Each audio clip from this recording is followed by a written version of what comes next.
जब चुनाव जीतने के बाद जिस कार्यक्रम की धन्यवाद वर्कर का ना हो तो चुनाव संपन्न पूर्ण नहीं हो सकता। और मैं बल्लड़ के लोगों का, देवतुल्य जनता का धन्यवाद करूंगा जिन्होंने तीसरी बार मुझे चुनाव जिताया है। और तीसरी बार लगातार चुनाव जिताना मेरे लिए और पार्टी के लिए बड़ी बात है कि बल्लड़ की देवतुल्य जनता ने ऐतिहासिक वोट दी, 69 मेरे को दी, फिर 66 दी, फिर 62,000 वोट देने का काम करा। आज मैंने बल्लड़ के लोगों को धन्यवाद किया है कि जिन्होंने लगातार 31 दिन गर्मी, बारिश, मौसम में चेंज में लगातार 15 दिन जो 18 घंटे जो नौजवान साथी जो सुबह से शाम तक लगते थे, ये उनकी जीत है। मेरी जीत नहीं, बल्लड़ के लोगों की जीत है, ऐतिहासिक जीत है।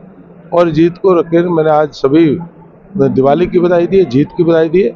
और बल्लड़ के कार्यकर्ताओं ने जो अपेक्षा की है काम की उसको पूरा करेंगे और बल्लड़ के विकास को गति देंगे। हम देख रहे हैं धन्यवाद कार्यक्रम में बढ़ता बल्लभगढ़ एक स्लोगन दिया गया है, ये क्या है? नहीं, बढ़ता बल्लभगढ़, बढ़ता विकसित बल्लभगढ़ मैंने चुनाव में भी दिया था। बल्लड़ को चाहे पलवल से बल्लभगढ़ मेट्रो की बात हो, चाहे बल्लड़ से जेवर की बात हो, चाहे गाजियाबाद एक्सप्रेस की बात हो, गाजियाबाद एक्सप्रेस, या 2.5 किलोमीटर एलिवेटर की बात हो, या दोनों अपने रेलवे के फ्लाईओवर हो जो 250 करोड़ से है। और मैं कहता हूँ गली नाले की बात नहीं है, आज बढ़ते हुए बल्लड़ की बात है, विकास है कि बल्लड़ को चारों तरफ से, उत्तर प्रदेश, दिल्ली से, बम्बे एक्सप्रेस से जोड़ा है कि बल्लड़ के तीन उतार चढ़ाव बल्लड़ विधानसभा में है, पूरे फरीदाबाद में 6 हैं, इकलौते बल्लड़ में 3 है। कि बल्लड़ के जितने उतार चढ़ाव, जितना विकसित बल्लड़ हो उतना ही बल्लड़ के लोगों ने।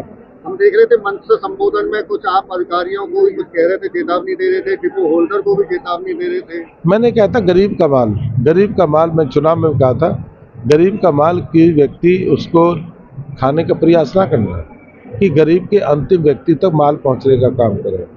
और ये इसलिए क्या है कि चुनाव के दौरान जो देखने का काम मिला, तो क्या है कि जिस तरह की बेकायदियाँ जो करने का प्रयास किया उनको पूरा करेंगे। अब ये नहीं, 5 साल बहुत लंबा समय है, बहुत समय है 5 साल, हर चीज़ पे एक ही छोटी छोटी बातों पर जाने। और हम तो ये भी कहा डबल इंजन की सरकार, ट्रिपल इंजन की सरकार बनाएंगे कि 2 सरकार, एक आने वाले निगम का चुनाव होगा और हरियाणा में और फरीदाबाद में कि ट्रिपल इंजन की सरकार बने, बीजेपी की सरकार निगम में बनेगी। और उसके लिए भी वर्कर साथियों का है कि उसके लिए भी तैयार रहे कि अपना जो चौकीदार होगा, जो शहर का वार्ड का प्रधान होगा, उसके लिए सबको तैयार रहेगा। एक सवाल और है, क्योंकि कांग्रेस हमेशा सवाल उठाती रही है मेट्रो को लेकर, अब तंज भी करती है कि गुरुग्राम मेट्रो की घोषणा की गई, वो पूरी नहीं हुई, उससे एक और आगे की घोषणा पलवल की कर दी आपने। उन्हें क्या परेशानी है करेंगे बता देंगे, जब कर रहे हैं हम तो उन्हें परेशानी क्या है, वो अपनी तो नहीं ना नाम करेंगे ना, कहा है तो करेंगे।